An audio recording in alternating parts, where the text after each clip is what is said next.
We're back here on the Gill Athletics Connections podcast. Again, always so humbled that you'd press play today here on the show. I'm so humbled to be your host, Mike Cunningham, National Business Development Manager for Gill Athletics, and just always pumped, man. As we are staring season 7, I believe it is, in 2026. Feels like it's going to be tomorrow, and we have no plans on stopping. In fact, we have plans to continue to grow the podcast, to continue to grow the value that we bring you guys and gals that listen to us, and bring value to our guest. And speaking of our guest, man, this is a fun one. I'm excited about this. We've talked about this in the past where there's kind of several different types of guests on the show. Some of them I know extremely well, have known them forever, maybe coached with them, maybe coached them. I'm getting that age. And then there are other guys and gals that come on here I've maybe met once or twice, or maybe an email here and there. And those are always a lot of fun to me too, because I get to learn about a new person. So help me welcome from Earlham College. We're going to find out where that is. I actually know where that is, but we're going to make sure everybody knows where that is. Mr. Whatever, Jason Davis. Jason, how are you, sir? I'm doing well. How are you doing today? Man, I love when people ask me that question because I get to say, man, this is what I do for a living. So I'm doing awesome, man. This is great. This is work for me, and I absolutely love it, man. How about you? How's everything in Earlham? So for those who don't know, because I used to coach at Ball State, so I know Earlham very well. Tell us a little bit about Earlham, where we're located, and then don't tell us the mascot because I want to guess. I actually don't know this, but I want to guess. Okay, yeah. So Earlham College is in Richmond, Indiana, town of about 50,000 people in Indiana, right on the Ohio-Indiana border. So it's really cool. We're about an hour from Indianapolis, Dayton, and Cincinnati. That's right. So we can be in some metro areas really, really quickly. Um, and Earlham College itself is a very welcoming place. It's a small school. We've got about 800 students. So everybody knows everybody. You're walking through campus, and you know the basketball players and the baseball players, and really cool environment. Very welcoming. Everybody's friendly. Get that whole small town feel when you when you Mhm. when you walk across campus there in Richmond. People say hi to you. Unlike some of those bigger universities where they just kind of avert their eyes and walk a little bit faster when you say hi, right? So really cool. I'm going into my second year here at Earlham, and I'm super excited about what we've got to offer. So, I love that. I know Earlham in two different ways. One is because I was at Ball State. I distinctly remember, and we had a very successful, Sue Parks was my head coach back then. Amazing job. We always went to nationals and for women's cross country. She was great. So we got a lot of 1050 to 1110. That was kind of her wheelhouse, 1050 to 1110, 2 milers. And she turned them into, amazing distance runners. And there was a young lady, don't remember her name. This was back, I was at Ball State 02 and 03. So this, boy, I'm getting old. That's 20 something years ago. And we were recruiting a young lady, I think inside the state of Indiana, maybe a faster than 11 flat. Maybe she was like a 1050, 1055 kid, and she signed with Earlham. And we were like, dude, what the heck? Nothing against Earlham, but it was like, man, we really wanted this girl. And so I learned about Earlham real fast. Like, holy cow, this is a place that attracts really talented kids. So, bad taste in my mouth. That, I lost a recruit, dang it. My other way right, of, EP3 school, yeah. yeah, exactly. My other way of knowing Earlham is actually Claire Hewitt from the Penn Relays, the director of ops up there, recent guest on the Gill Connections podcast. She used to coach at Earlham, and I just thought that was a cool connection because, how in the world does someone from Philly know about Earlham? And so she was down there for a few years back in the day. So it's very cool. All right. Jason, I love my little nerddom is knowing every school's mascot. That's like a fun thing for me. I love the trivia question of, what mascots don't end in S and things like that. I just kind of if that's a trivia question, I'm your guy. But I'm trying to think of Earlham. Now you're giving me a little bit of a hint because of your shirt that looks a little bit like some kind of comet or something. And I guess that would make sense, but I'm gonna. I'm gonna go generic and say comet, not some kind of asteroids or something like that. Are you the Earlham College Comets? We're actually the Quakers. The With Quakers. the star you're seeing is the inner light that Quakers look for in everybody. So, I was gonna guess because of that. That threw me off. I wish I wouldn't have seen that. I was gonna guess something like the Fighting Christians. Now that's not a joke because that Elon College used to be the Fighting Christians, and I know that because of an incident that I had when I was coaching and going to school at Troy University. And I thought I remembered Earlham being something very more towards the religious side, and so the Quaker that makes so much sense. Of course, you're the Quaker, so I should have stuck with my gut intuition there, but I didn't. So I would have failed that trivia question, is what I'm learning here. Ironically enough, we're the fighting Quakers, and You Quakers are are. tough. So, See, I was really close with that fighting Christians thing. Yeah, I knew it. I knew it. Well, we'll learn more about the college and learn more about how you got there through your journey. So let's get started. Let's get in our Wayback Machine here, Jason. Assuming you were an athlete, now we know what assumptions do for us because we know you don't have to have been an athlete to become a great track and field and cross country coach. But assuming you were an athlete, where does track and field start for you? it started in high school, actually. I started running actually to make the football coach mad. Um, I had a dispute with the football coach. Now, granted, I was 17 years old and he was 23 years old. We both had all the Oh, answers, yeah. right? None of them were right, but we had them all. Mhm. Um, so he and I got into it. And it's like, you know what? I'm an all-conference football player. To heck with you. I'll just go be all-conference in cross country. I thought it was that easy. Um, it turns out it was. Um, so I did make the all-conference team my senior year in high school Wow. in cross country. But to be honest with you, it was a small conference in rural Ohio. I wasn't very good at it.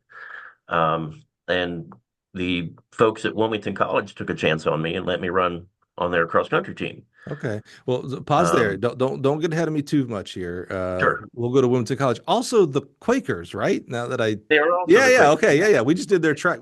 Cool colors. I really like Wilmington College. Um, okay, don't go to college for me just yet. Like a good track coach, you're already trying to get ahead of me here. Let's stay back in high school because it strikes me that I thought. You know how you like finish people's sentences in your head before they actually do. So when you said I joined cross country to make my football coach. And I was like, oh, to make my football coach proud, like, oh, see, I can do other, like, I'm going to do this for football. And you went completely to the other side of it and like, no, no, I did it to show him, to make him angry.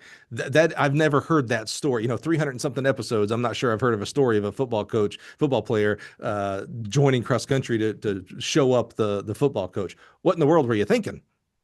Well, I mean, I wasn't, right? I just thought, hey, one of those I can be all conference in any sport because that's the arrogance that the football player in me, right? Sure. Um, and fast forward 30 years, oh my God. Um, that coach and I are now really good friends. Oh, interesting. So Yeah. he went on to coach at D1 in at the college level. He was at most recently at Colorado before he got out of it and started a family and went back Wow. to family business. So Yeah. he and I talk a lot.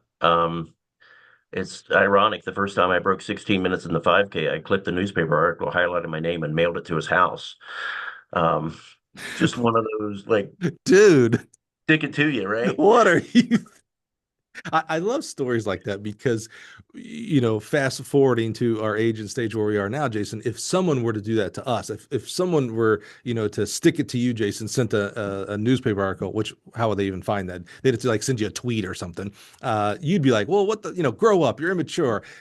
And sometimes we forget, I'm glad you have that memory because sometimes we forget, oh yeah, we used to be 16, 17, 18 years old and that immaturity. Holy cow. I can't believe you did that. Yeah, I mean it's funny now, right? But I mean, if my son did something like that, I'd run him through the ringer, right? So you were obviously good in football. You said you're all conference. I mean, that's solid. Go to cross country. Did you track as well or just cross country? Actually, I started running track before because the same football coach kind of required me to run track. Oh, wow. Nice. And I'm like, yeah, I don't want to run the 100 because I'm slow.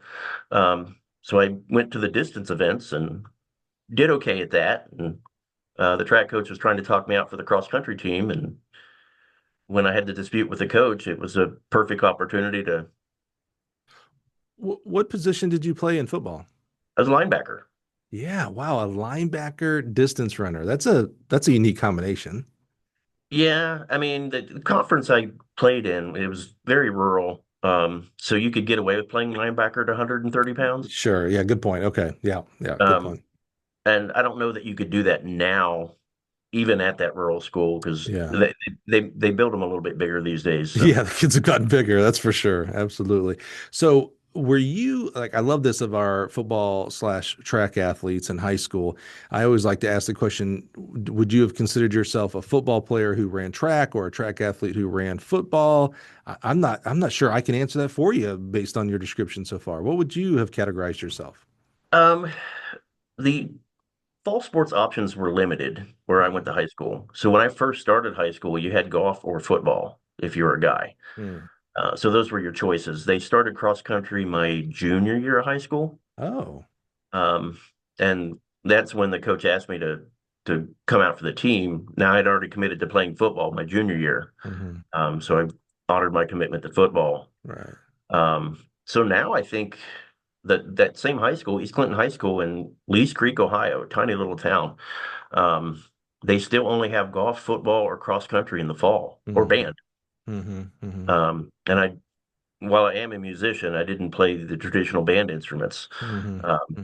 so that's kind of how I ended up in cross country. And during football, I hated running. It sucked, right? They made me run. So I chose my sports punishment as revenge on the Yeah, I football. know. That's what I'm saying. You're completely backwards here, my man. I love it. That's amazing. Track all 4 years though, or no? I started running track my junior year in Okay. high All school. right. Because the football coach was like, "Hey, you need to do this, and Yeah, that's right. you'll be a better football player," that sort of thing. And So looking back at your 16, 17, 18-year-old self, knowing, spoiler alert, you become a track coach, what kind of track athlete and football athlete were you? And what I mean by that is like, did you, hindsight, looking back now, were you the kind of kid that like paid attention to the plays that we were calling and why we ran them here and why did we do this? And in track, did you like pay attention to the workouts and why did this workout follow this one? Or, and again, I give a lot of grace to kids. I give a lot of grace to a lot of people that we always make a lot of mistakes. Or as a kid, were you more of just the coach said to run, so I run. Coach said see ball, hit ball, I hit ball. What kind of looking back, what kind of proclivity to coaching were you showing, if at all, as a 17-ish-year-old? kind of different with football and track. Football, I mean, playing linebacker, you're instructed to basically kill everybody, right? Right, right. So that's what you do. You just hit anything that moves or anything that's holding the ball. In track, honestly, I really gravitated toward the field events like throwing and stuff like that, and the Hmm. why and the physics of the whole thing, and the science behind running. Hmm. So I was a track nerd and I didn't know it. Yeah, Um, and then, of course, when I got to college, my degree says history, but to be honest with you, I majored in track and field. yeah, Just kind of tried to absorb everything, and we'll get a little bit later into some of my influences, probably, but it was the why, yeah, right? Football for me was just a chance for that primal outlet to yeah. beat the crap out of something essentially. So Yeah. And sometimes culture, right? Because you talked about being in a small school. It's like, oh man, if you're a boy, you're a male in that school, you played because we didn't have many guys. Like you needed everybody. So sometimes it's a little bit like, yeah, I played football because that's what all my friends did. Everybody did that. right, yeah, and I didn't want to play golf because the golfers Right. were the wimps, right? Right. Right. Yeah. And now I'd play more golf than anything Yeah, it's else. like So little did we know. Right, right. Exactly. Yeah, exactly. Okay. Senior year, you're playing football, you're running cross country, you're running track, very active, doing really well. You're thinking about colleges. You kind of already gave us a little bit of a spoiler alert there. What did we, yeah, I know we ended up going to Wilmington. What were we looking for? And what I really want to know is what were you like? I'm trying to gauge where coaching was as an 18-year-old going into college.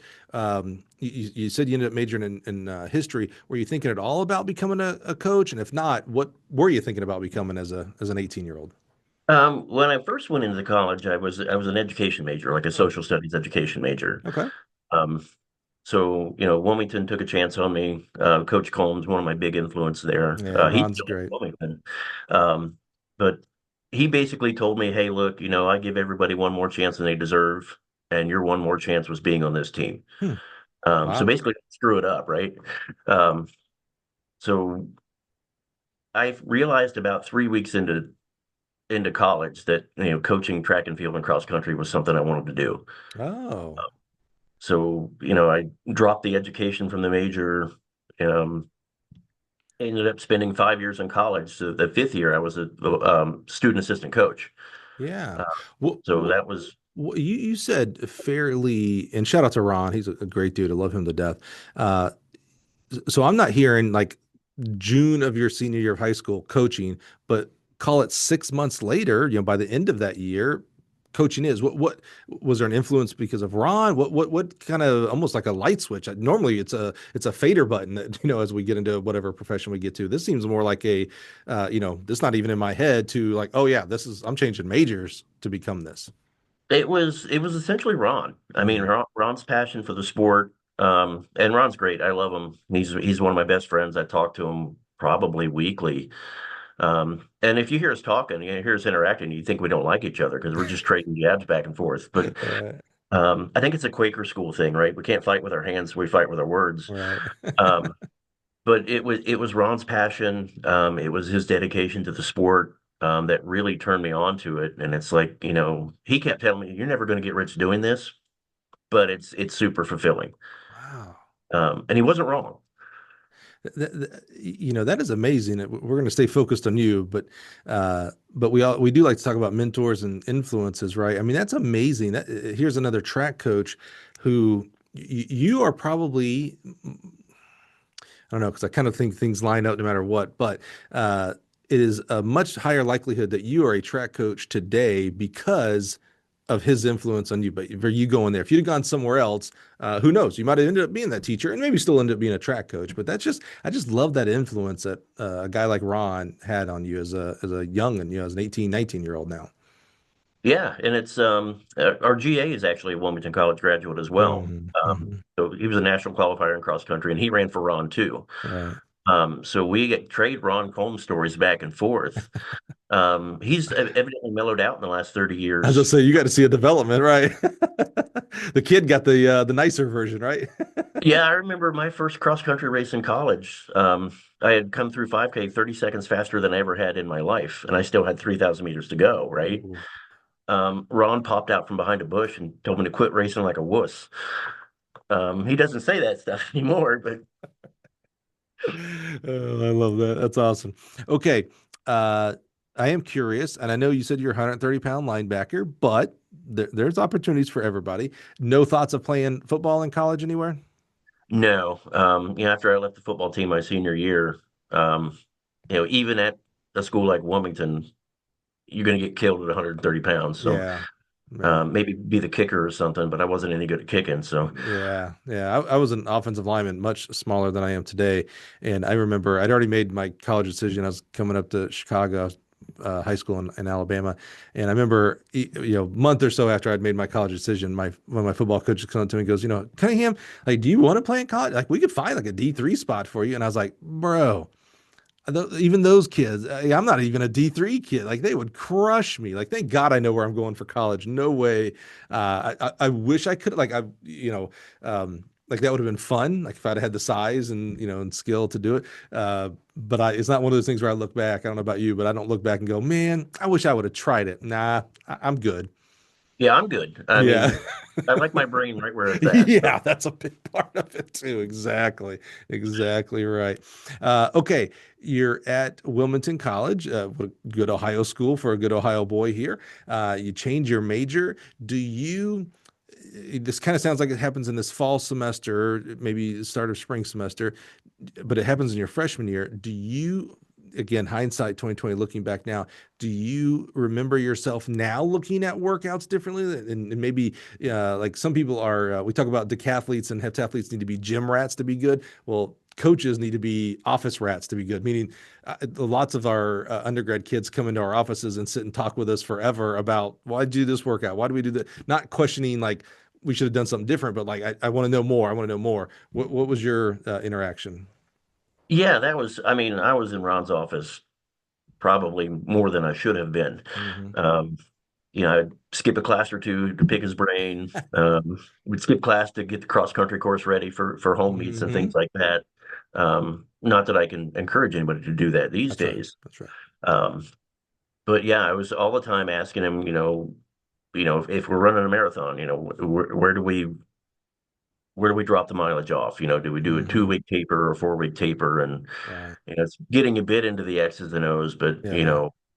Reading the Arthur Ledyard book, reading the Jack Daniels book, Yeah. all of that stuff. Yeah. And then later in my career, going into the field events, Judd Logan was a big influence on me. He taught me how to coach throwers. Yeah. Wow. Um, so, I you wonder know, because you mentioned throwers in high school, and I was like, wait a minute, you're a distance coach. Okay, so we got some throwing going on here too. yeah, I've actually coached a national champion and a national runner-up in the shot put. Uh, Dude, I love that. That's, I learned, first of all, quick pause. Here recently, you mentioned Jack Daniels and Judd Logan. Now, Judd's not recent. We've lost Judd a few years ago. Super proud, by the way. It's one of the, like, I feel some responsibility sometimes as the host of the show now, especially as we're getting on to year 7 and things like that, of having people and capturing their journeys right. So I was super, super proud because I called Judd a friend to have had Judd on the podcast before he passed. So now his story, his journey in his own words gets to live on. You can go back right now and listen to Judd and his journey. But Jack Daniels, we lost recently. Alcarius, we lost here recently. I'm forgetting a couple people. Somebody reminded me there was a really big, influential high school coach here in the state of Illinois that's passed recently. We're losing, and before we hit record, Jason, we said Father Time is undefeated, right? We're all gonna pass. What is it? We're all gonna shuffle off this mortal coil. But our legends out there, man, they are amazing for a reason. The influence that they had, talking about the books that they read, that they wrote, things like that. Just love those guys and gals in life and in death, and just want to encourage listeners, you, Jason, everybody. You all were influenced. You stand on the shoulders of someone else, another man or a woman who was a track coach or teacher or parent, etc. I just want to highly, highly encourage everybody right now, like press pause on this podcast and do it like literally right now. Go tell your mentor, tell someone that means a lot to you. And I'm speaking specifically in the track coaching world here, obviously, but tweet them, text them, email them, call them. I don't care. Whatever your style is, write a letter. I don't care.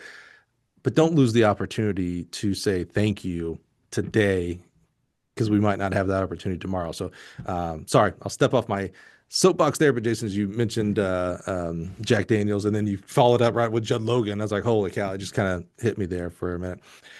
Okay, so you're becoming kind of a coach nerd, and I mean that with all respect, sitting in coaches Ron's office a lot, asking questions. Now, you mentioned something I don't understand this, so help me understand. You mentioned if we're going to run a marathon. Now, that's foreign to me as an undergraduate. Why were you, or why were you running marathons as an undergrad?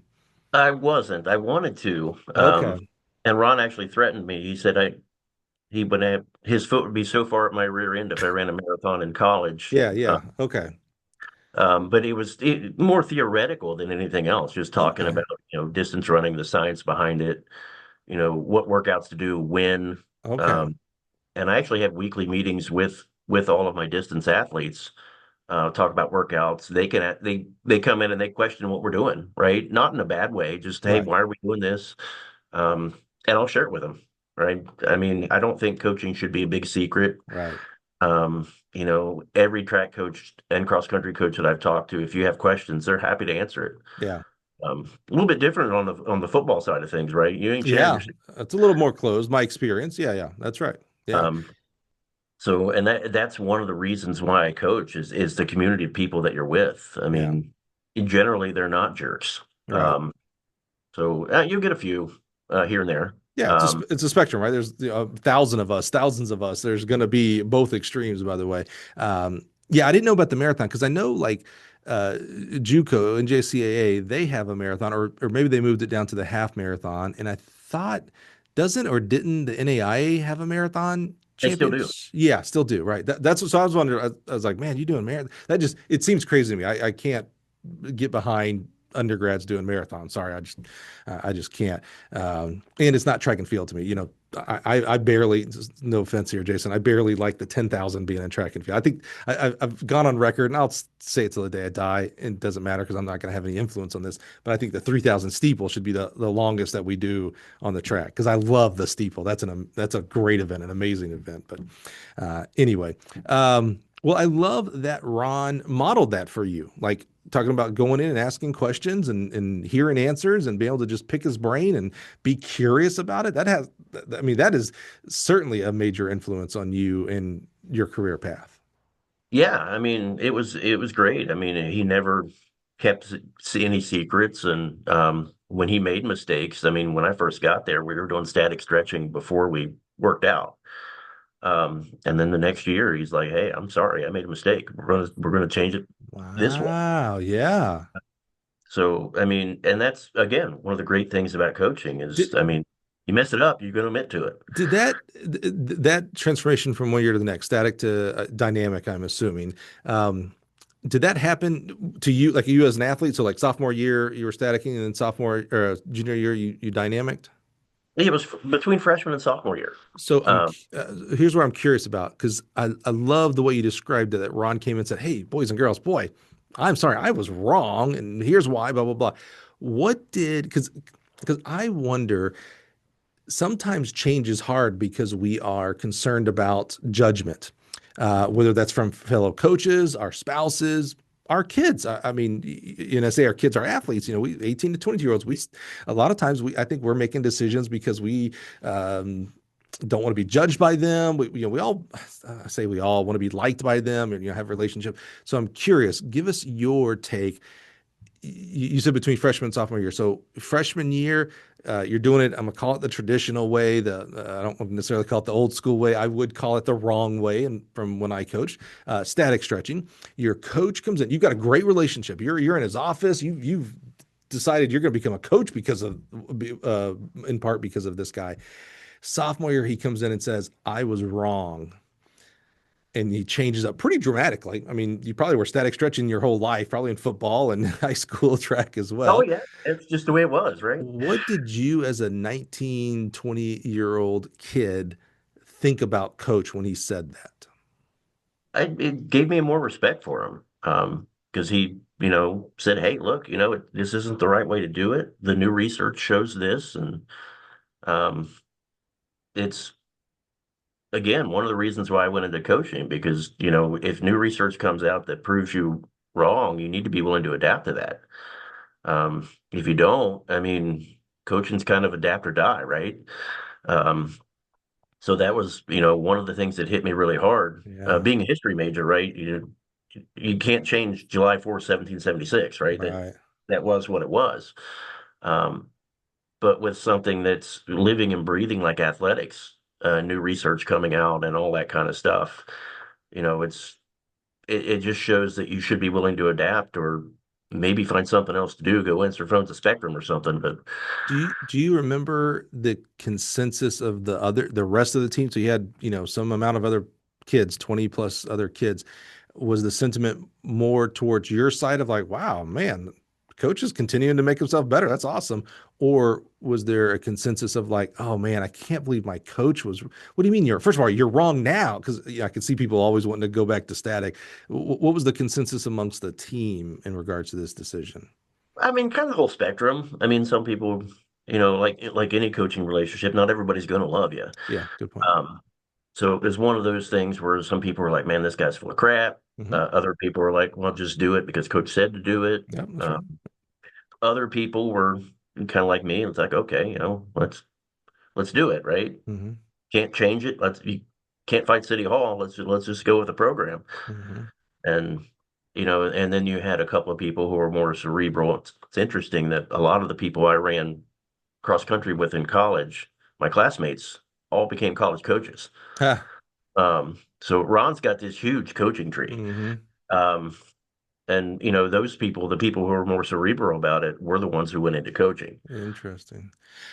I love that perspective because one of there's two main goals of the podcast. One is to uplift and honor your journey in this great profession, and the other is to bring value to those guys and gals who listen to the show. And so like when I hear stuff like that, Jason, I just know like someone's listening right now and they want to do what is considered a dramatic change, whether that's they've always been a long to short sprint coach, and now they want to go short to long, or they want to do over weight implements, and they have to change something, and they're scared. They're scared of the 18 to 22-year-olds that are like, what are they going to think? What are my other coaches going to think on my staff and my social group, etc. So I love that perspective of a guy like Ron coming in and saying, "Right, boys and girls, well, I was wrong.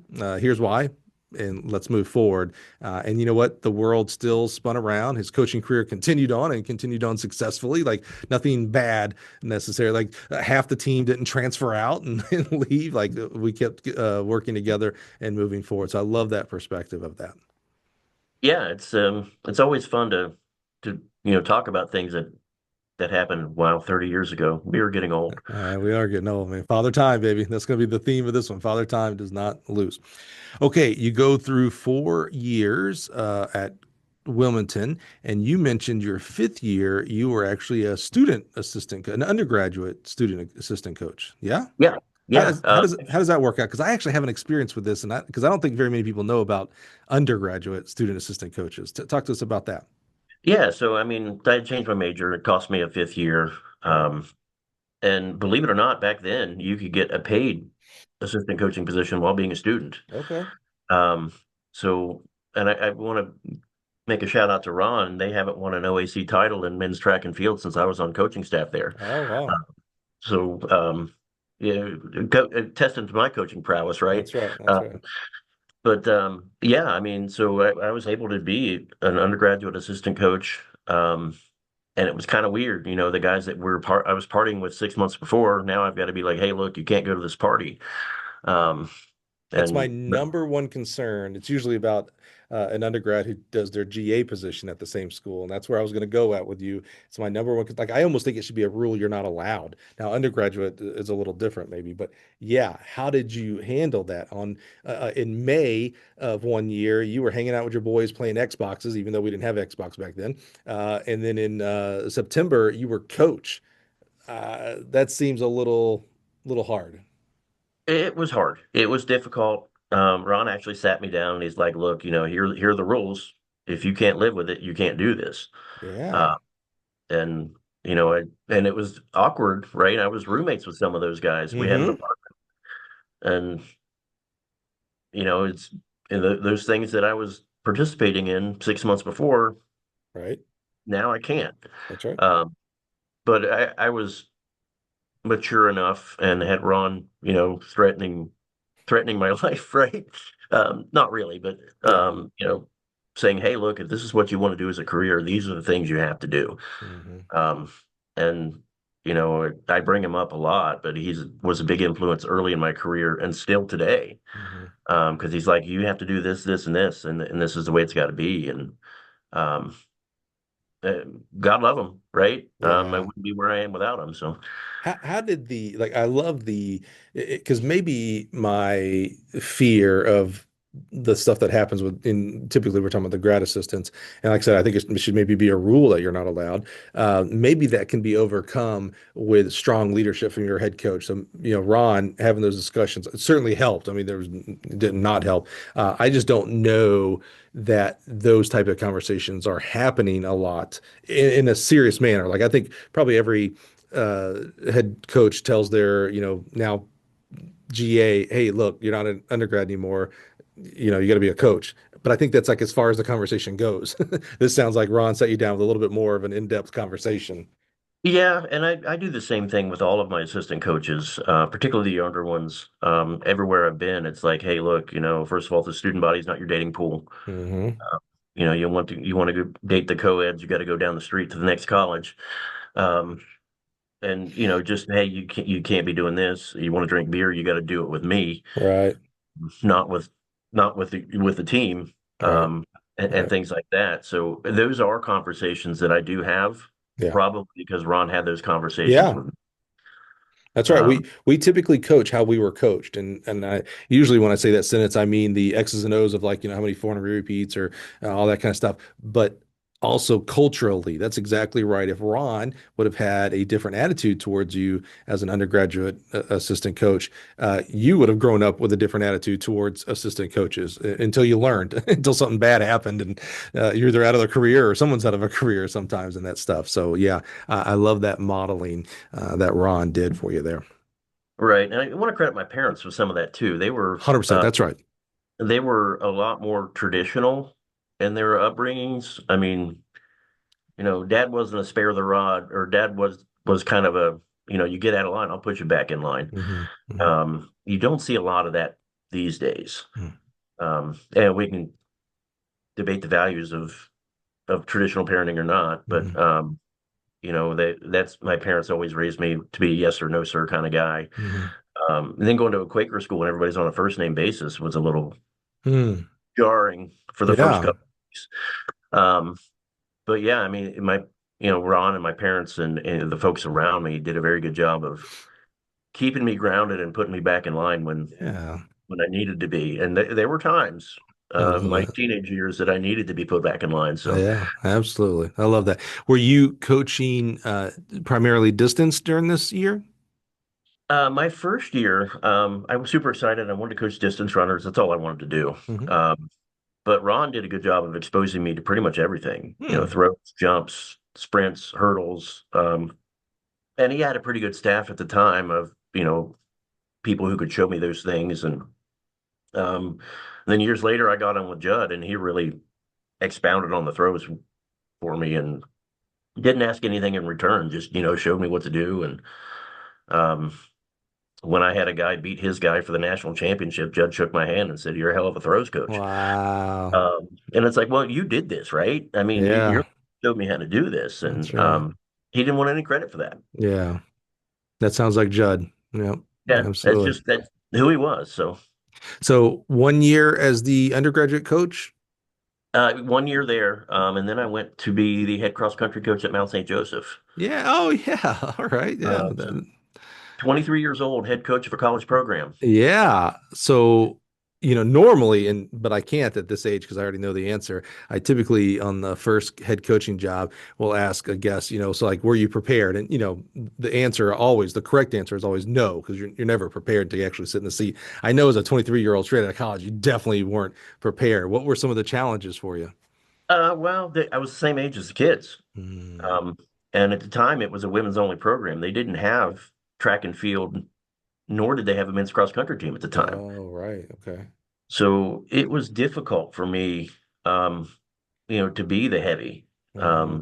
I had to be, and I'll be the first to admit, I screwed that job up royally. Hmm. Um, you know, in order to separate myself, I became the biggest jerk imaginable. Oh, Um, you went so far to the one side.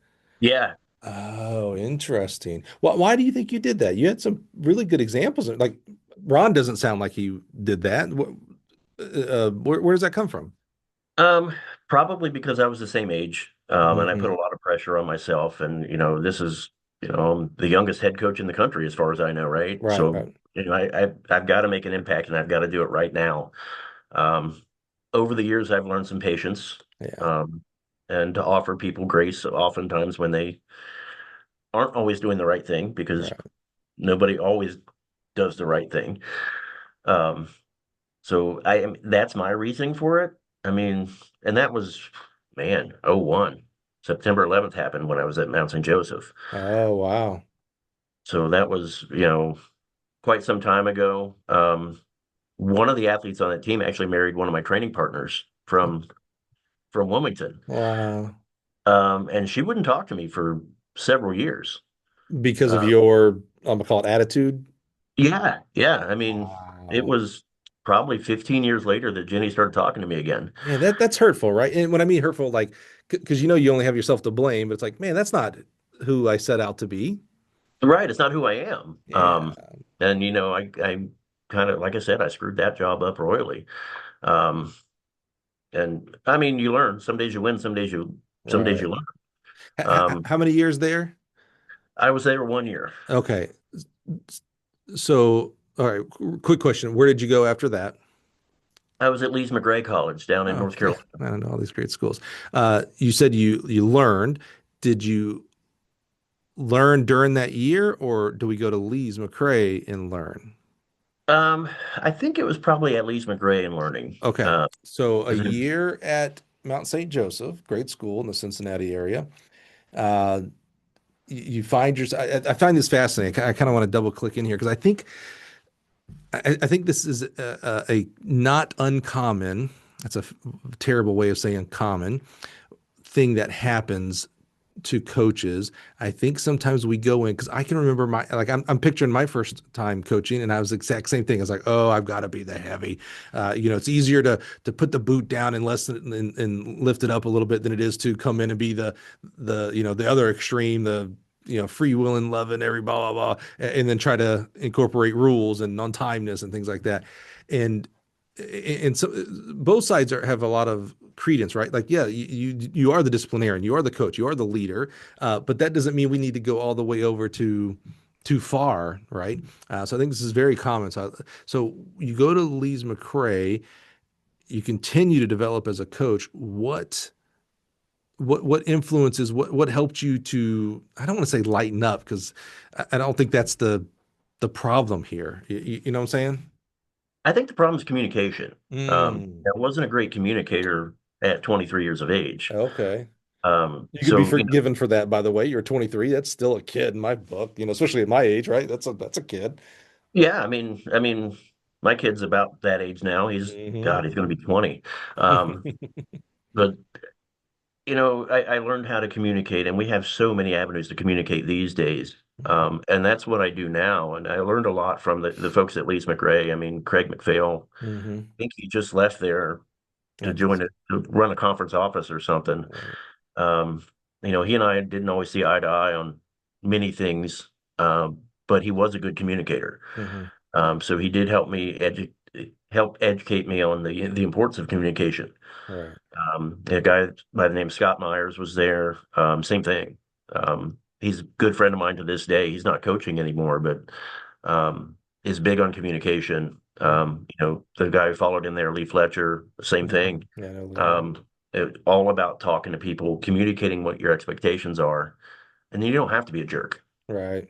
If you put those expectations up front, you know, be on time, go to class, do this sort of thing.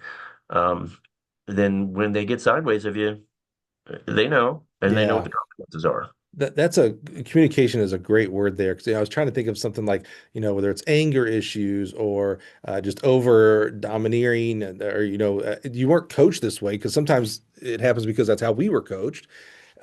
Communication, I think that's the right key word here. So do you remember, so how many years at Lees McRae? Oh man, I was there from like '02 to '09, so Okay, 6 or 7 years.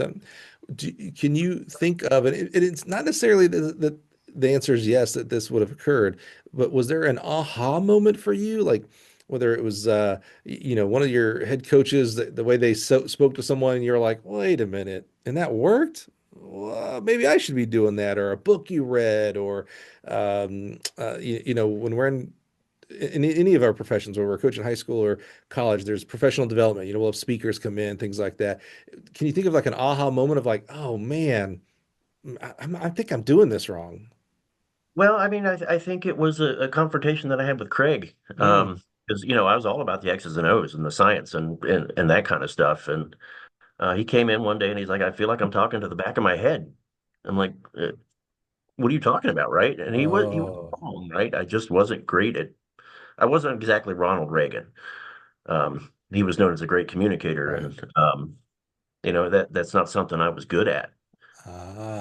So but I don't want to put words in your mouth, so I'll ask it as a question. Up to that point, would you have said you were a good communicator though? Yeah, I had all the Yeah. answers. Right. Um, Yeah, you were thinking communication was having the right answers. And here he comes in and says, dude, it's like talking to the back of my head. There is no communication here. You got the answers, but you have no communication for those answers. right, right, and I didn't like to hear that at the time, and Sure. it made me mad, and yeah, I resented him for quite some time. Sure. But he wasn't wrong, and I would like to say that Craig and I have a great relationship now. Um, but we do remember those conflicts, right? Yeah. And we can laugh about it now, Yeah. 20 years down the road. Yeah. Um, but it was hard to hear.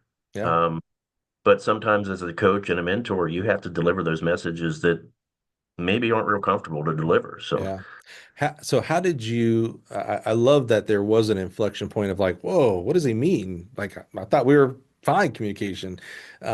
What did you do going forward? Now, you said you had a little bit of resentment towards them, which that's a fair emotion, to be honest with you.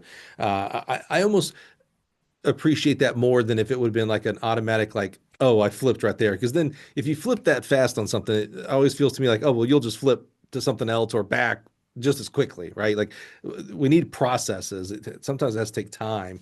Uh, so was there, how did you continue to evolve then when this, I'm gonna call it a punch, hit you, right? We all have a plan until you get punched in the mouth. Thank you for that quote, Mike Tyson.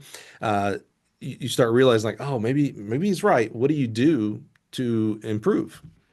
Well, I mean, he actually put me on kind of an improvement plan. You need Yeah, to do okay. a ton of things, and probably why I resented the hell out of it. Sure. Uh, but I mean, looking back, I think it was more one of those tough love kind of things. Hmm. Because he's a great guy. He's not a bad dude. I'm sure he didn't want to deliver that message. Right. That's right. But as a supervisor and a mentor, somebody who is telling you, hey, you need to do this, this, and this, um, it's probably one of the biggest favors he could have done for me. Hmm. Hmm. Um, and you know how those lessons go, right? Dad punishes you for something, and 20 years down the road, it's like, man, he was right. Yeah. Yeah. In workspaces, and that includes our coaching staffs, there's a big prevalence of not having conflict. We think if we're not having conflict, then we're all copacetic. We're communicating well, etc. And we forget that, in any like deep meaning relationship, so with your parents or with a spouse, your children, conflict happens, and that's how you resolve things and move forward. It's how you grow together, right? Yeah, I assume you said you have a 20-year-old. I assume you have a 20-ish-year-old that throughout those years, you've had some. I'm gonna call them knockout, drag out, however you want to define that. But you've had some real serious disagreements, and hey, we need to talk, and maybe with a spouse, maybe with your parents. I know I certainly can think of that, but that's how we've grown. That's why I love my parents. That's why I love my wife. I love my kids. Those uh, healthy conflicts grow us together. And when we get into an environment where it's like, oh, I don't want to say anything to Jason because that he's going to disagree with that, and we're going to have conflict, and that's not going to be good for us. So I'll just tell him, yeah, Jason, you're doing a good job. Pat you on the back. We forget one of the greatest loves we can give people. I don't even say we forget it. We don't even know it sometimes. One of the greatest loves we can give other people is healthy conflict, and really all that is accountability. Like, hey, Jason, I see you in the way you communicate. It's not healthy. That was a lot of love from Craig to you to say that, because he could have easily just fired you, ignored you, let you keep going. There's a lot of things, and that's not love. That's not a relationship between two coaches on a staff. Like I commend him for that. And you're right. It's not like he wanted. It's not like, oh, you know what, today I'm gonna piss Jason off. It was like, probably finally came to a head. It's like, this might piss Jason off, but he needs to hear the truth so he can get better and we can get better. Yeah, and I mean, we have discussions amongst our staff here at Earlham. I mean, and Chris Christofiak, the head track coach here, um, he and I have some differing opinions on how we coach sprinters, but Hmm. it's his ship, and we talk about it. Um, and with George, he's our GA.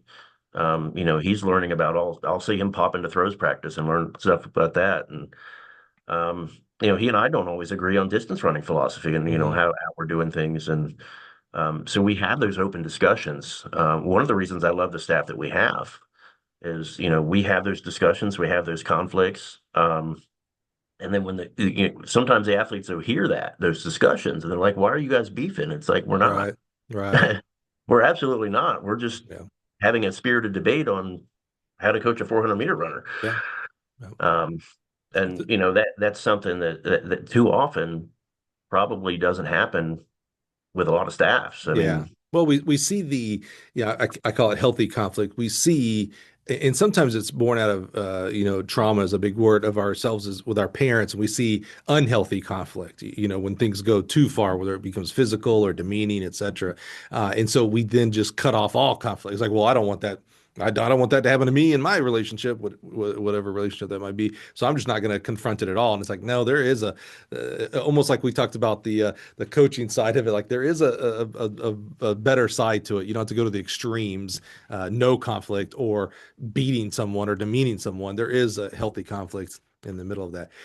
As you, and by the way, you should and could not could you are. I'm going to give you right now. Be commended to being open to receiving that and having some self awareness because you easily could have put your heels in the ground and be like, you have something wrong with communication.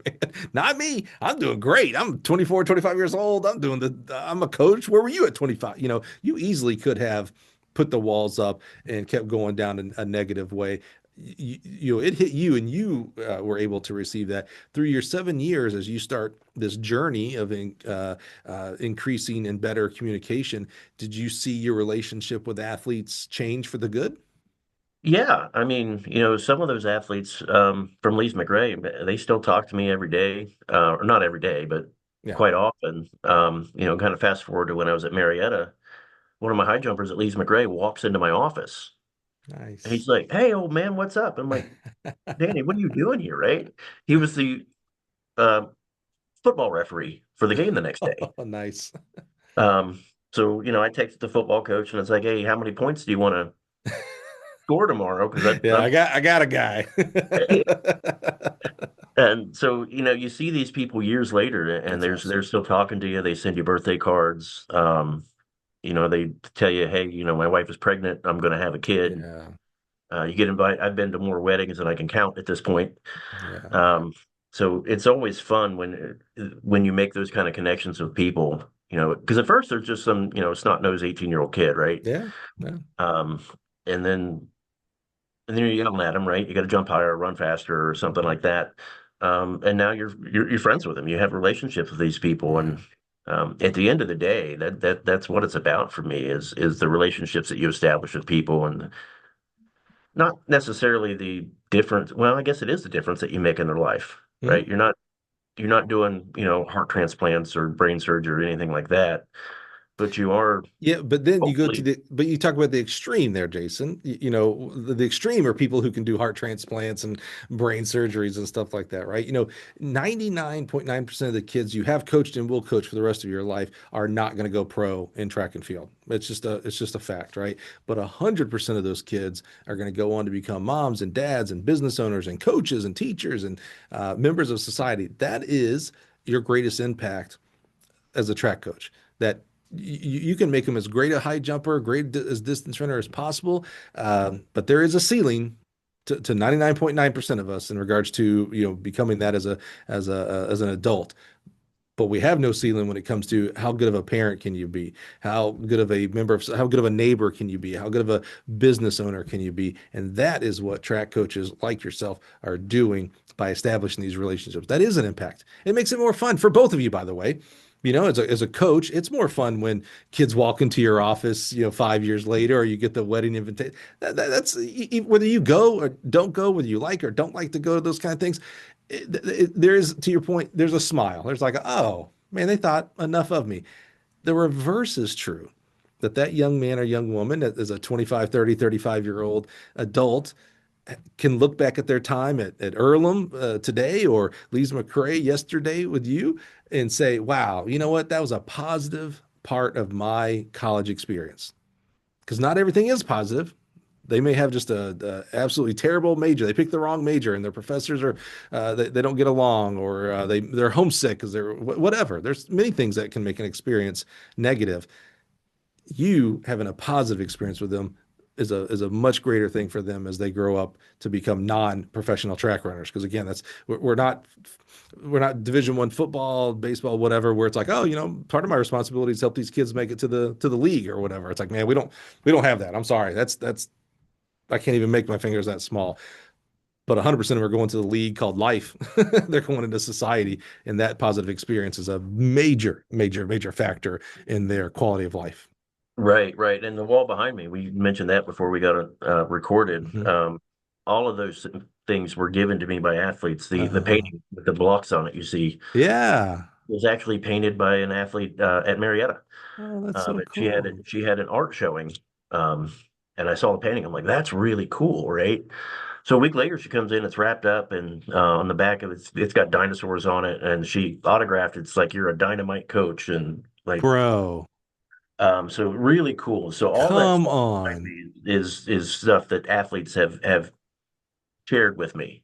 That's huge, dude. I love that story. That the impact you made on her goes beyond track, by the way. You gave her confidence in an attaboy in her whether I don't know if she ended up becoming it as a career, but as her in her passion, her hobby of painting. That was huge. You know how many people have ignored her paintings? And Yeah, you probably everybody. 100%. And you said something positive to her that made her day, made her year, bro. That's so cool, man. I love that.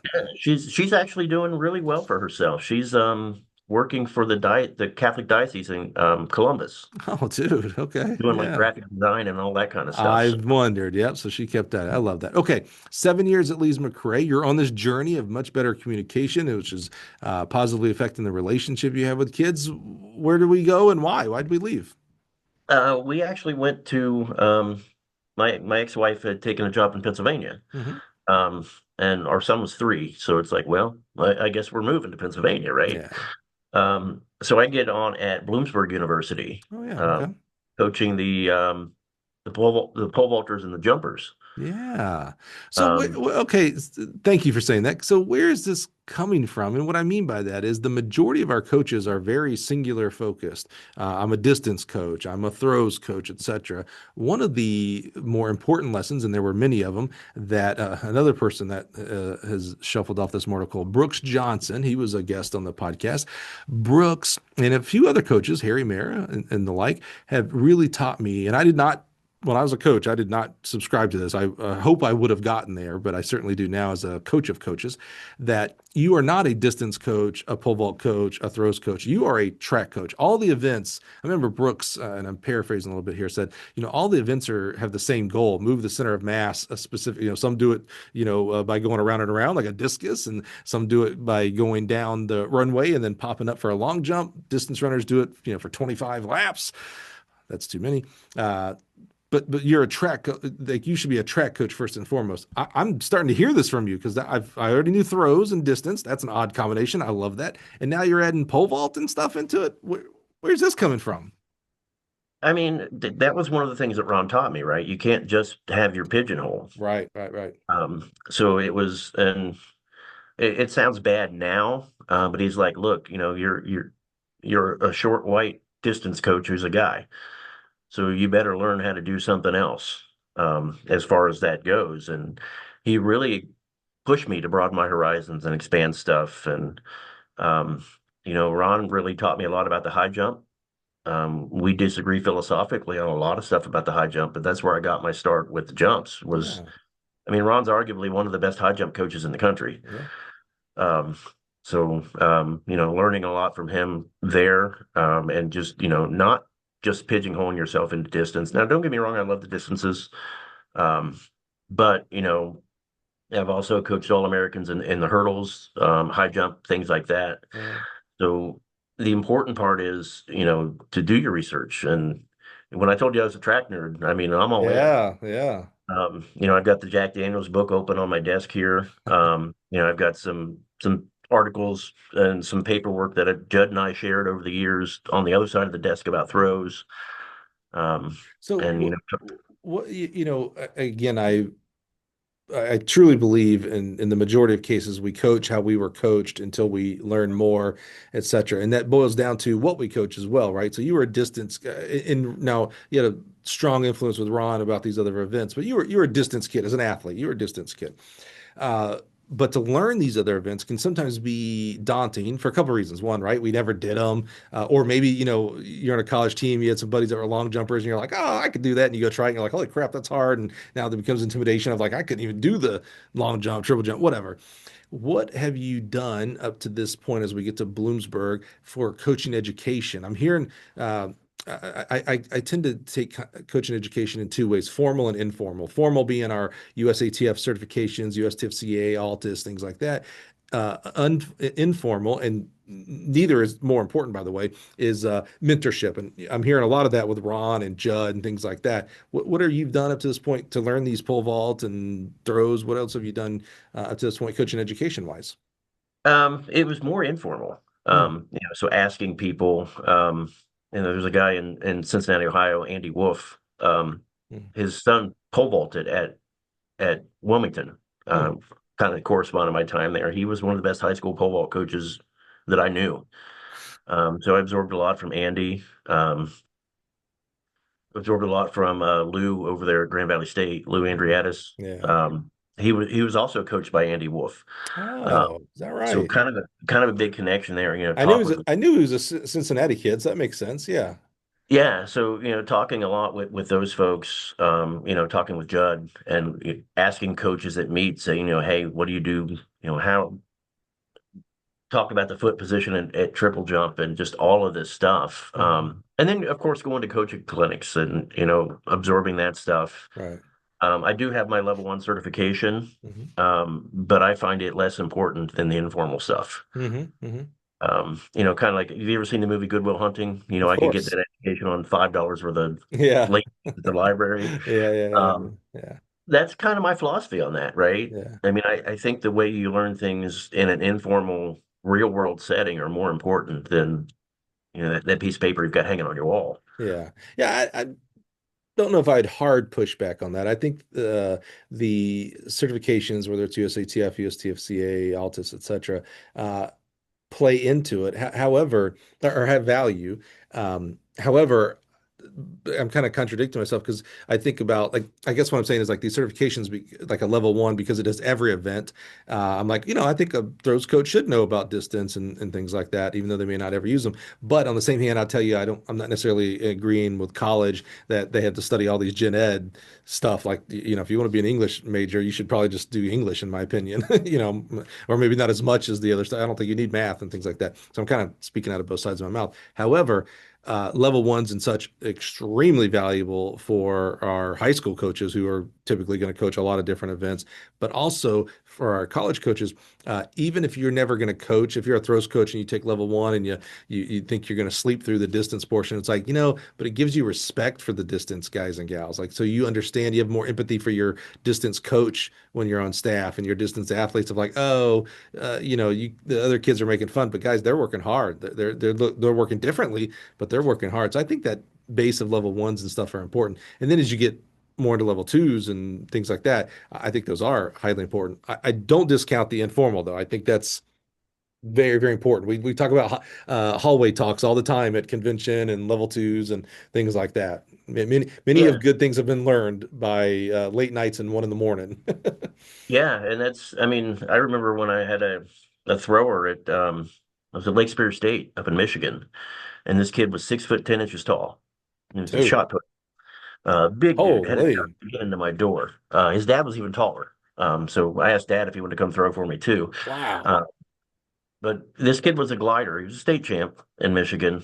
And here I am sitting at a bar. My ex-wife was watching a beauty pageant on TV, so I walked to the local bar and I'm texting Judd Logan. You're doing the math on a bar napkin, right? Trying to turn this kid into a rotational shot putter. Hmm. So the text I sent Judd is, "Hey, got this kid. He's 6'10", thinking about switching him to rotation. Will it work?" And he texted me back, "Ryan Krauser is 6'7". It's like, Yeah. okay, that's all I need to know. Yeah, that's right. That's a good answer. So he's like, check into their technique and see what you can transfer over. So he didn't give me the answer, but he pointed me in the right direction. Right.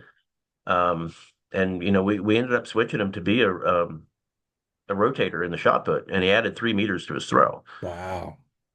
So Dude. I mean, it not initially, right? Initially we got Yeah. worse. Yeah, yeah. Um, and I had to keep hammering to him, hey, look, you got to stick with it, right? You got to Mhm. pick your girl and marry her, and you got to be committed to this. And when we took that step back, it was frustrating. Mhm. Ultimately, knowing that we're going to take 3 steps forward.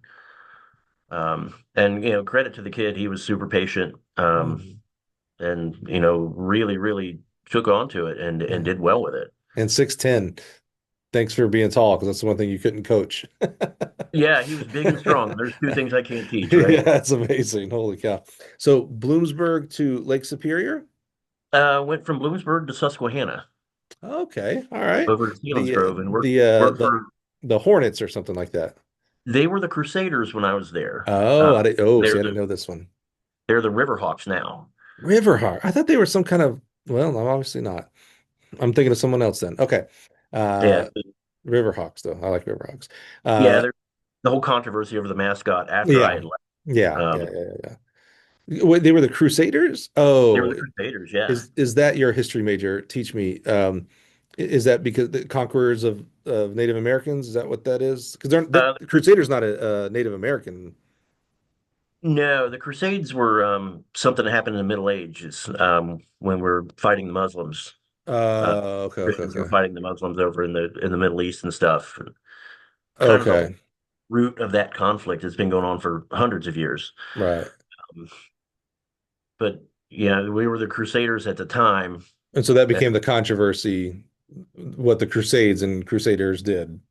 right. Yeah, that Got was the it. time everybody was changing their mascots Yeah, because of the yeah. politically correct stuff. Yeah, And yeah. That's interesting because you typically hear about it for schools that had Native American mascot, Red Hawks and Indians and all that kind of stuff. I don't know that I've heard it. I mean, well, we started at the beginning. Elon changed from the Fighting Christians, so I guess there have been some religious changes as well. Religious mascots maybe changing too. Huh, that's interesting. I never really heard about that. Hmm. yeah, as our sensitivities change, I mean, Yeah, obviously we have to that's good. soften some of our language Yeah, um, to be more yeah. inclusive, right? Yeah, yeah. I don't find anything wrong with that, to be real frank with you. Society's changed. And if they don't, well, that's not a good thing either, in my opinion. So, okay. Bloomsburg how do I think I pronounce it wrong every time. Susquehanna? Susquehanna. Susquehanna. Okay. So Susquehanna, what did you coach there? Because you seem to be coaching something different every place you go to. I was coaching the jumpers there. Yeah, of course you were. Um, Coached a lot of, I think we set almost every school record in the jumps when I was there. Wow. They have since been eclipsed, thankfully, right? Because Yeah, you right. always want that program to move forward. That's right. But I coached a young lady there, Kristen Stam. She's now the jumps coach at Bloomsburg University. Oh, wow. She's been Nice. there for, oh my, about 10 years now. Um, Does this make you have coached every event as we're at Susquehanna? Uh, does this make every event you've coached now? I've coached every event except the race walk. Yeah. Okay. Do you have a favorite? Honestly, love the throws. Yeah. Why so? Um, it's just if it's done right, it's a thing of beauty.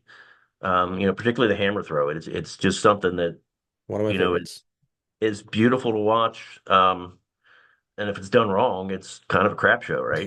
Yeah. Yeah, that's a good point. Yeah, I used to go early to practice every institution I've been at just to watch hammer throwers. It's just it is a work of art. It's amazing. It's a fun event. I love it. Uh, Least favorite event to coach? Honestly, uh, probably the 100-meter dash. Yeah, why is that? Because it's to me, it's the most simple, right? And there's a lot of things that go into the 100. You got your start, you got your drive phase, you got all of that stuff. It's just over so fast. Hmm. Now, to be honest with you, as if I were going to run an event, and I didn't want to get embarrassed if I did bad, it would be the 100. You're only in front of people for 15 seconds, right? Yeah, yeah, You're running the 10K, you've got 25 laps to show everybody yeah. just how much day you're having. I love that you said that because, my experience, being, especially when I coached high school, but my experience is that, when you have an athlete in high school specifically, that maybe, depending on where they are, whether it's, I was going to say God given, but God not given, they don't have the genetics for it or whatnot. People always tend to throw them into the mile or the 2 mile, right? They're out there forever and they're getting lapped. It's not a good experience. And I've always said, if you have a kid that just doesn't have an event, there's just again, talent, genetics are genetics. Put them in the 100 because even if they get blown out by a second, which it's a big deal in the Yeah. 100, it doesn't look that bad, and they're not getting lapped. They're off the track in 15 seconds. They're not. I remember we used to, when I was at Troy University, we used to host the small school state meet in Alabama, the 1A, 2A, and 3A. And this is a memory just burned into my head. It wasn't that hard, especially for the smaller schools, to qualify for the state meet. Now, it was still, I always say, I don't care well, you talked about being all conference and you started caveating it a little bit from high school going, well, it's a small area, blah, blah. Well, you don't have control over that. You don't have control over who lives in your area. You only have control to beat or not beat the kids that were in front of you. And you did that to make all conference. So when someone says like, oh, I was, I made it to the state meet, but it was in Alabama or whatever. I'm like, bro, you couldn't control that. You could have not. By the way, a lot of people didn't make all conference. A lot of people didn't make it to state. That's an opportunity as well, but you did it. You made it to state. So anyway, wasn't all that hard to make it to state in these small school divisions. And I remember this one, it was a 2 mile, and this young lady, she's getting lapped. I mean, just it was bad. And as she's passing the home stretch every time, she's waving to her family. And I remember, I was a little bit like you early in my coaching career of like, just I don't want to call it anger issues, but I was like, the letter of the law, the spirit of the sport, like you're disrespecting the sport. I was remember getting so angry, like I don't care that she was slow, but race, like be in the not. This isn't showtime with your parents every time you come around. And then I look back, 20, 30 years later, and I'm like, what did it matter? Even if she would have raced, she wasn't gonna win because of that. That wouldn't have changed her life or her station in the race. It's like, just relax. That's what the rules were. So that's where they were. This young lady got to go to state. I don't know where I'm going with any of this, Jason. Uh, I agree with you in the 100-meter dash. That's where maybe we should put some of our kids who just don't have an event. Let's not have a bad experience with them. Don't put them out there and get lapped 100 times. I'm with you on that. Right. I think that was my point. Yeah. Well, I mean, my athletic journey, I thought I was an 800-meter runner starting out, and Mm. turns out I was a 10K and marathon guy. Oh God, So I was blessed with a big aerobic engine that and seems not a like lot of people. that So seems like a bunch of bad ideas kept stacking on themselves. And you're like, 10K, not enough. Let's keep going. I mean, yeah, I mean, I used to get up every morning, every Sunday morning, and go for a 20-mile run. Oh my Uh, God.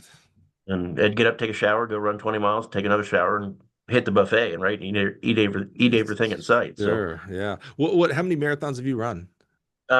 three. That's crazy. What kind of time? My first one was 2 hours and 40 minutes. Dude. And I got down to like 2:21. So Yeah, holy. My our CEO who's been on the show, David Hodge, his son ran for Baylor, was a 10K kid there. Solid, but he's in the Big 12, which, Oklahoma State and those guys, it's just silly. He ran his first marathon. He lives in and works in Little Rock now and ran, I think it was 2:31 or something like that. And I was like, that's bro, pretty good. that's what I'm saying. For your initial marathon, for not being he wasn't a All-American or something like that. He was a solid college 10K kid. I'm like, bro, 2:31. That's pretty solid, man. I'm impressed with that. I couldn't do 2:30 well, I mean, not even for half. Like I wanted to joke say the half marathon, but not even close. Maybe a 10K, maybe. Okay, let's keep going. Bloomsburg, Susquehanna. Did I say it right? Susquehanna. Susquehanna, yeah. Susquehanna. Dang it. Susquehanna to Lake Superior State. Lake Superior State. See, I was pointing to Northern Ohio. I don't know if you caught that. Lake Superior State, which that's had a lot of success. There's been some great high jumpers come through there as well. Speaking of high jump, Yeah, I actually coached a pin relay champion up there in the high jump. is that right, Yeah, dude? and you get if you win like a field event, you get a gold watch. Yep. Mm-hmm. And the kid didn't keep the watch. He sent it home to Texas with his dad. Wow, So this kid was a great individual. He is the mechanical engineer now, works for the automotive company. dude. Um, and I missed my son's birthday. It was like my son's eighth birthday. And he's like, well, what size t-shirt does your son wear? So he goes to the vendor, buys a t-shirt and Oh, signs the shirt. Hey, Ian, sorry your dad missed your birthday. Pin relays champion. Signed his name. dude. That's cool. I Again, mean, you talk about relationship with people, and shout out to that kid because he was a kid. It's easy for him to that this doesn't register that you missed your kid's birthday. It's easy for him to be like, yeah, okay, well, my dad missed mine too. But to understand, like almost like as a father himself at that point, like, oh man, that's a big deal. And you're doing that because of me, by the way. I'm sorry about that. What's a small gesture I can do? And he did that. That's so cool, man. Again, the leadership of the coaches. You're part of that, man. That is so cool. yeah, I've been blessed to have some really good people um, every Yeah. stop I've been. People who are receptive to new ideas because I don't do things the conventional way. Right. people look at some of my workouts and they're like, what is this guy thinking? Um, I always like to challenge that, and because I'm the host, so I get to do whatever I want, without getting into X's and O's. And maybe this conversation can't happen without X's and O's. What do you mean you don't do things the conventional way? What is that? I always like when people say that. Like I had we had a guest on the show that was a club coach, and we were talking about the relationship between high school and club coaches, and the club coach goes, well, I do more college style workouts. I was like, what the hell does that mean? What do you mean? You're telling me the high school coach didn't do some things because like, well, that's what the colleges do. Like that doesn't make sense at all. And he backtracked. He's like, you're right. He goes, maybe we did more film study than my high school coach could do because they're a teacher, for crying out loud. It's like, okay, that makes more sense. So when I hear a coach say, I don't do things the conventional way, first of all, that scares me because I'm like, well, I do believe there is a way to coach athletes. So I'm like, what are you doing here? What does that mean when you say that? well, for example, when you're talking distance running in particular, since that's what I'm currently doing, um, a lot of times you'll do tempo runs, like a straight 4 mile tempo, or a two by 2.5 mile tempo. I'll break it down into minutes. We do what's called a seven and down tempo. So you Okay. do your continuous motion thing. You do your warm up and then go right into your 7 minutes at tempo, a minute jog, 6 minutes at tempo, a minute Hmm. jog. Hmm. Um, it kind of you get the same impact that you want out of the straight 4 mile tempo, but you might be able to get more distance out of it because you got that minute jog in between. Hmm. Hmm. Um, I do have to caution my athletes once you get down to that 3 minute, 2 minute, 1 minute window, Oof. Yeah. not to go too fast, Yeah. Yeah. Yeah. Yeah. to Yeah. stay at the same tempo you were doing at 7 minutes. Easy to do. Yeah. And a lot of athletes have never seen that. Hmm. My So GA has I don't never. know if that's unconventional, right? But that's a style. I think and it may be unique to you. I'm sure. Let's. Boy, I hate I to can't be tell. the only one doing it. So What'd you say? I said, I'm sure I'm not the only one Oh, doing it. okay, So that's what I was about to say. Because sometimes I have to remind people, myself included, we're not special in the scheme of things. We're typically average, right? And what I mean by that here with you, Jason, is like I'm sure someone. I was going to say the exact same thing you said. I'm sure someone is doing that, but you're still that is still following the air quotes here letter of the law of a tempo, though. Like you don't say, hey, some people do tempo by doing X, Y, and Z. You know how I do tempo? I do 100-meter repeats. It's like, whoa, okay, well, first of all, that's not tempo, bro. That's not unconventional. That's just wrong as your naming scheme. So you have a style, and but your style seems like it's rooted in like um, the fundamentals, if you will. Like that's real. Like you tell me that seven, cut down, and I'm like, oh, okay. Well, you're not putting anybody in danger. You're not again, bashing the law of physics and biology. Like that makes sense to me. So it's rooted in the fundamentals of how to coach the event. yeah, it's rooted in fundamentals, and I've done things, with the throws. If you don't have the resources to get certain equipment, I've Hmm. done hammer throw technique using a folding chair, right? Yeah. And you spin Yep. around with a chair, and Hmm. Hmm. you get good enough at it, I'll let you throw the chair across the arena. But it's just sometimes when you come from programs that don't have the resources or you don't have the Yeah. facilities, Yep. you get real creative real That's fast. right. Resourcefulness. Absolutely. That's exactly right. I agree with And that. our assistant AD here, coach track here for a time. Oh, Um, cool. actually competed against him. He's an Earlham grad. Oh, Um, wow. and he's came here in 1997 and hasn't left.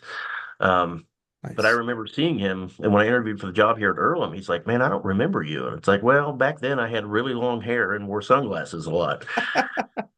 Um, so he's like, "Oh, I remember that guy." But he always says, it's track and field. You find a dusty corner somewhere and you make it work. That's right.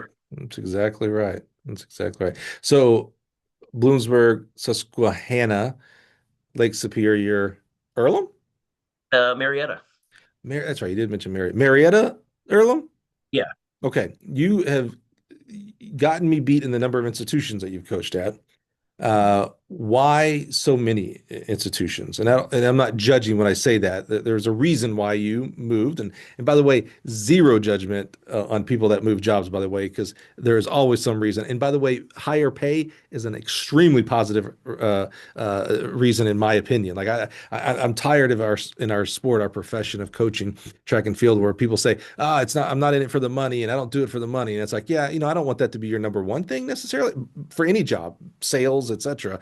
But money makes the world go round. Money buys your house. Money buys your charities, your passion, your life outside of work. So we need to be making money. So if you can go from one institution to the next and raise your pay scale, brother, I am all for it. So I don't judge when I say why the you've had a lot. And you're not that old, Jason. I'm not talking to an 80-year-old Jason Davis yet. Yeah, that's a lot of schools. Yeah, it is. So Wilmington, obviously, that was the first stop, and it was a temporary thing to get my foot in the door. Right. And then, of course, Mount St. Joseph, the disaster that I made it. Yeah, that's Right. right. Um, so, I mean, I made myself so miserable, I had to quit that job, right? Yeah.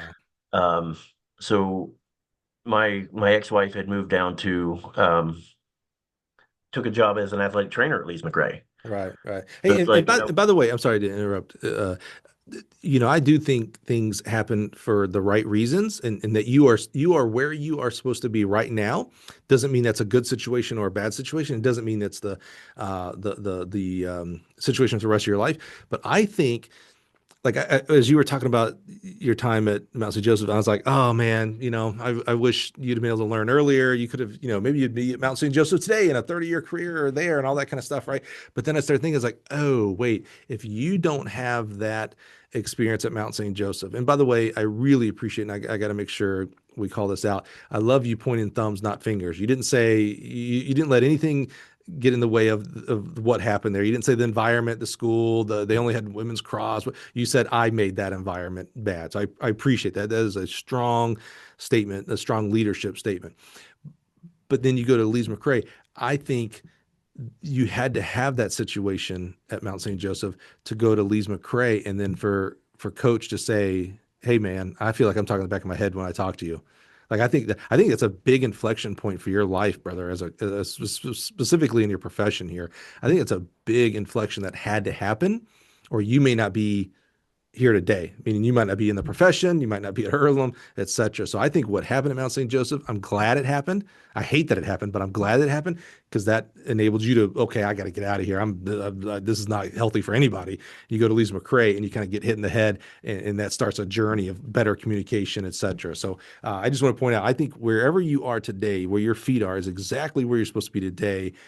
So make the absolute best of it, learning, etc. And it may be something else tomorrow that's different, different location, etc. But I think where you are today, good or bad, is exactly where you're supposed to be. So sorry to interrupt, but that really hit me when you were talking about that. I love that. yeah, yeah. I mean, and a lot of my, when I went down to Mount St. Joseph or not, or when I went down to Lee's McRae, I moved back down to an assistant coach. Mm.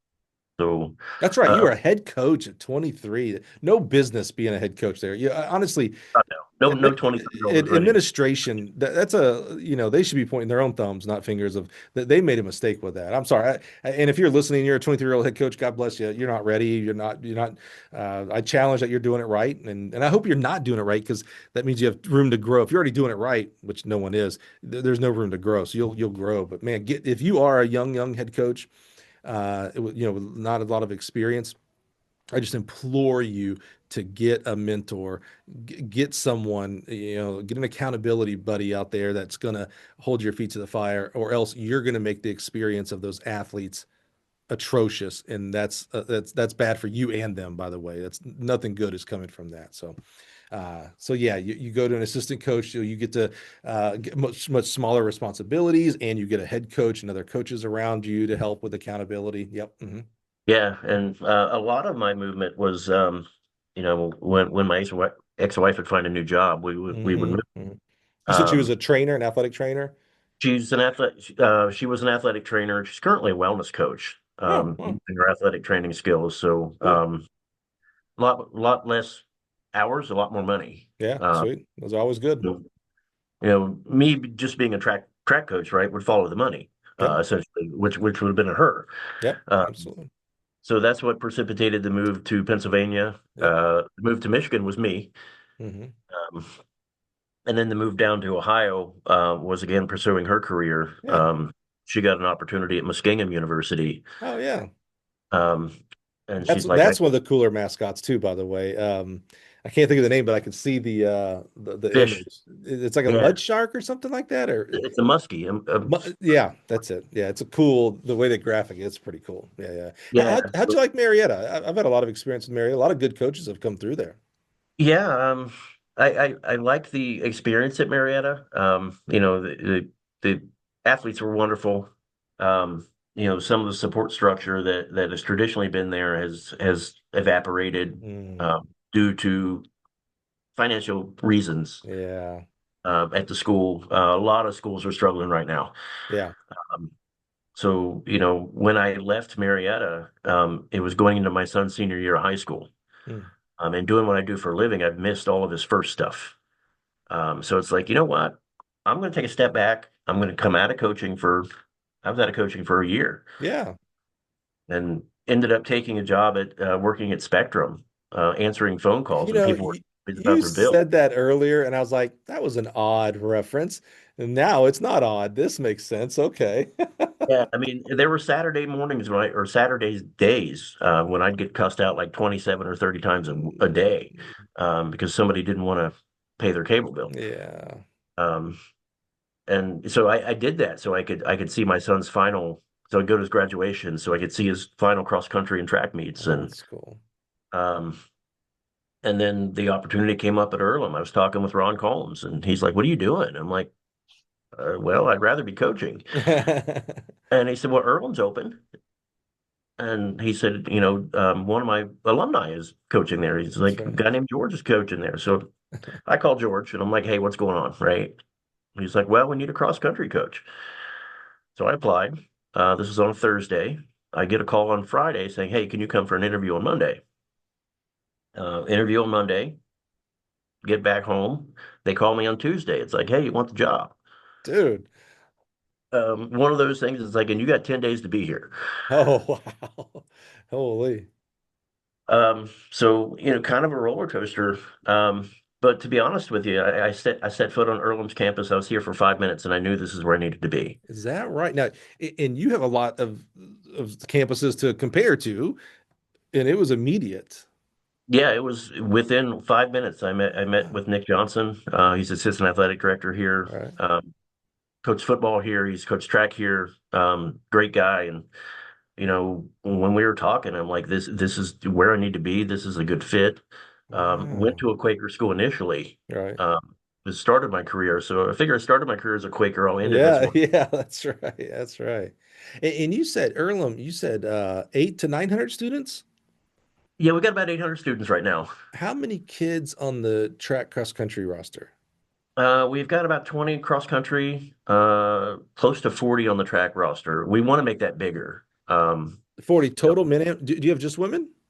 Men and women Men and both. women. So 40 total on men and women or 40 each? 40 total. 40 So total. we So want to be 40. But roughly 5% of the entire student body is on track and field team. yeah, Yeah, yeah. So that's we huge. That's huge. and we're obviously as an institution we want to get bigger. Mhm. We want to be around 1,100 students. So Mhm. we're making a push for that. Um, Track's the place to do it. Highest participation sport in the country. Yeah. yeah, yeah. And the cool part about Earlham is about 20% of our student body are international students. Oh, is that right? So I've got a guy from Pakistan on the cross country team, and a guy Ah, from Croatia on the cross country team as well. yeah. I Uh, love that. Right now there's a big pushback on international students in I'll say NCAA, but all levels in AA, et cetera, right? And I don't understand the pushback because for one, I'm like, well, it's legal, so no one's doing anything illegal here. Why are we complaining? If you don't like that, go change the rules. Then maybe you can shake your fingers at someone. But I've always thought about the enrichment of the athletes and the coaches of having people from other parts of the world like you just learn so much. You get out of your own little bubble that everything happens in Richmond, Indiana. Like this is all I know. Think about a kid like grows up there and goes to Earlham. It's like, man, all they know is Richmond, Indiana. They barely know Indy, right? And like here comes a guy from Croatia or Pakistan, and you're like, oh wait, your culture, like you eat these kind of foods. I never thought about eating those kind of food. You guys, your relationship with parents are like this. I've never thought about that kind of respect or whatever. I just think the experience of a kid in college, it just opens up so much more when there are some international teammates to learn from, and vice versa. By the way, they get to learn about the American culture through you as the American teammate. Yeah, I mean, and the cool thing about it is, you see so much divisiveness outside of college campuses, Hmm. right? Hmm. And on my team alone, I've got Christians, Muslims, Jews, Hmm. Hmm. all competing for the same goal. And, Yeah. they're asking questions and they're challenging each other and they're Hmm. doing it respectfully. I think we can take a page from Earlham College and our cross country and track team and apply it to the rest of the country. Yeah, You don't have to be the same to get along. that's right. That's And exactly right. I Yeah. think that's one of the things about any college team. We talk about diversity and we talk about, cramming that stuff down people's throats. Hmm. If you just let it happen on its own and work toward the same goal, Yeah. we might be a little better served. That's right. Amen. I love that. I love that. We're recording this in what is this? September? Yeah, September. How many years are you at Earlham now, or did we just finish our first year? Year two. So I just finished my first year. Yeah, that's what I thought. Okay. Uh, what, as you look toward, the first year, no matter when you join, whether in January or even during the summer, there's just so much catching up. Like, what recruits have we recruited? Do I need to continue recruiting them? Where's the cafeteria? There's just so much to learn. Your second year is where you kind of, okay, I got my feet underneath me. I've got a database of kids that I'm recruiting. I'm already looking to what I'm going to recruit next year, et cetera. How are you continuing to develop as you look at your cross country team? How are you continuing to develop and improve yourself? You seem like a guy who's always improving. So have you been improving over this past year and a half? Well, I mean, a lot of it's following the current research, talking with coaches, got a huge compliment last week. We were at Otterbein University running a cross country meet. Somebody was like, "Hey, man, your team is so much better this year," and you have to say, Mm, right? Um, and it's like, well, I mean, it's a credit to them. They went and put in their summer mileage and they did what they needed to do. right. But that's great to hear. And Yeah. then and as far as improving myself, I'm talking with these other coaches. I've got a whole box of workouts from the last, oh God, from '01 on. So the last 25 years of workouts, and they're handwritten and it's got pins slashed through them. We're never doing this again. This sucks. Um, or we Good. need to do more of Good. this. It does well. And Yeah. it's funny reading the notes of me critiquing myself. It's like, what the hell were you thinking sometimes? Um, but that's, kind of the self-inflection, the self-reflection, I guess I should Yeah. say, Yep. is, of what can we do better? What worked, what didn't work. Training logs from I've got still got training the notebooks of the training logs at Lake Superior State, and I still use the same template. Um, Oddly enough, we live in a society of technology, and I can get these athletes to do everything electronically except for their training logs. They won't get on Strava. They won't Yeah. check Is that it right? that day. So I hand them paper training logs, and it's like I need these every 2 weeks. All right. And they're like, "Well, coach, why do you need this?" It's like it's data, right? If we get hurt halfway through the season and we're doing 100 miles a week, I need to know that Yeah. so we cannot do that. Um, and that's the one thing that I do differently now than I did in the past is keep a record of it. Yeah. Um, that way you don't just randomly show up with a stress fracture. Yeah, I'm surprised that hasn't gone more technology. I can see an app or thing, and I know there are those things out there, but I'm surprised. Stereotyping every 18 to 22-year-old right now that they don't reject your paper copies honestly and say, yeah, coach, come on, let's get with Strava or whatever. That's surprising, especially a distance runner. You're very all athletes and coaches should be journaling and keeping information on their training and things like that. But distance runners are famous for, their mileage and workouts and things like that. I'm surprised that they accept the paper that they want the paper side of life. Yeah, Interesting. they reject the technology side of it on that Hmm. one. It's odd. That is odd. That is odd. And I'm all the time complaining to George. It's like, okay, we should be the most informed generation on Right. the planet, Right. but we can't fill out our stupid training logs online. Right. Yeah, Um, that's interesting. Hmm. and I don't know why it is. I just know that it is. Yeah. So, Yeah. um, Well, you and have to adapt then, right? You got to do it the way they want to, right? If you want that but data, yeah. yeah, so adapt I shall. I That's mean, go right. back to the school way. That's Um, right. I've still got my old training logs from college. I've got these books, and it's like all handwritten, right? Yeah. And nothing's changed in the 30 years at that point. So,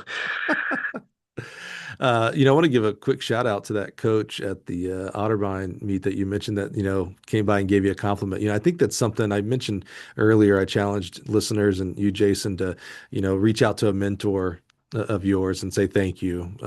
I think, in our profession of coaching track and field, um, I know why it's cute to say, we don't do it for the money. And again, I push back on that language. Again, I'm glad that's not your number one thing, but you need to be getting paid. I want you to get paid more. Um, but we live in a sport. You mentioned an AD that said, it's track. You find a dusty corner, you get it done, and I love that get her done no matter what attitude. Reminds me of was it Louis Simmons, West Side Barbell, in the basement, dirty and dungy, getting it done. I love all those aspects of our sport of, we're the best sport there is with human performance. Um, but we need to, so it can be easy to be down as a track coach. You're not getting paid maybe as much as your football coaches and things like that. And you're doing six jobs if you're doing, men and women's cross, men and women's indoor, and men and women's outdoor. Uh, but that doesn't mean, but we can help each other by being good people to each other. And so I love that coach, he or she could have not said anything to you. And no one would have said, no one would judge them for that. Like, oh, well, okay, you're busy. He was busy. You're busy, whatever, yada, yada. But they took the time to, seek you out, find you in a small college. They didn't give you like some diatribe. They didn't write you a book. They just said, hey, your kids they're a lot better than last year. On its face, what a very simple compliment. Because you hope that's table stakes, right? You're like, I hope my teams are better every year, right? But a very simple compliment. Hey, your kids are better this year than last year, and that statement says a lot, right? Because you're the leader, you're the coach. It's like, well, you are doing a good job, is what that person was saying. And I just think that we could do more of that as our coaches. I see a lot of what's the word? I don't think I'm going to pronounce it right. The collegiality of track coaches, but I see a lot of infighting and jealousy with us too. And I just want to be mindful and helpful and be a leader in this scene. And Jason, challenge you to be a leader in the scene of being good to our fellow coaches and just giving that small compliment. There is no too small compliment. Hey, I saw your kid threw a PR last weekend. Great job. Hey, boy, you guys put in a good track meet, good cross. You hosted, man. Thanks for hosting. Just say thanks for hosting, for crying out loud. That's a you've hosted cross country meets and stuff. That's a lot of work to do. So I just yeah, challenge everybody who's listening. Just let's be cognizant of being complimentary to our fellow people in our profession. I think we could change the culture of coaching track and field to not only be about the kids and what we do, and that's awesome, but one that we hang our hat on at the end of the day. It's like, man, I'm making an impact, and people are noticing that. So again, another one of my soapboxes here with that. Jason, I love what you're doing there at Earl. I love what you've done in a lot of different places. You've done, you've grown, you continue to evolve. And I think that's a really important lesson for young coaches to hear, that what you are as a 23, 24, you are not the same Jason as 25-year-old Jason. You're not the same Jason as 25-year-old Jason. You've continued to evolve, not only technically learning all these different events. Bravo. That's amazing. You have a lot of really legendary coaches, Brooks and Harry Merritt, et cetera, that would agree with you. Like they think that's what a track coach is supposed to be, and I think you're on that mark. And you've grown in your communication style, your relationship building with your staffs and with your athletes, man. And I think that's super cool, man. It's always scary to me when someone says, "Oh yeah, I coached the exact same way as I did when I first started." It's like, oh, I feel bad for the kids now. Like, I don't know that that's true. I don't know how you could do that, but that's not good. As you sit there in your seat now and you look at Earlham and the rest of the 25-26 season, and maybe even have your eyes towards 27-28, etc., what's got you excited there at Earlham College? Just the potential that we have. I mean, we've got kids who show up every day, and they're the fire they've got. We talk about being a Quaker school and not being Quakers are non-confrontational and non-competitive and stuff. That's not what I see, right? We're looking at the opposite. People come in, coach, I've got big goals, and here's what I want to do. Um, and I have them write those goals down and put it on their door. So it's the last thing they see when they walk out. That's I've cool. got a kid who wants to run. He was a 30-minute 8K guy last year. He wants to run 27 something this year. Wow. So I mean that's a big jump, right? 3 minutes is a big ask Yeah. over the course of 8,000 meters. But he went in this summer and he's putting in the work. And the first two races we ran were 5Ks. He PR'd in both of them. Nice. So Saturday at Otterbein, we kind of laid an egg, but it was the third week in a row we were competing. It was 90 degrees. Um, so, not Otterbein's fault. They can't control the weather. They put on a great meet. Right. Um, but, I really wish we could have, brought an air conditioner out or something for all of it. Yeah. Right.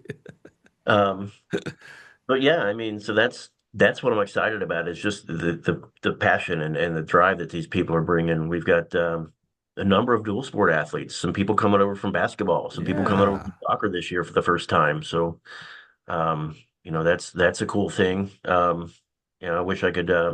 Got a young lady who plays soccer who's a pretty good distance runner in the spring. Hmm. I'm trying to talk her out of that soccer nonsense, so to speak. But not that I want to steal any of the soccer athletes, but she's great to have around. So just across the board, the people that I'm working with here at Earlham, I mentioned I was here for 5 minutes and I knew this is where I needed Yeah. to be.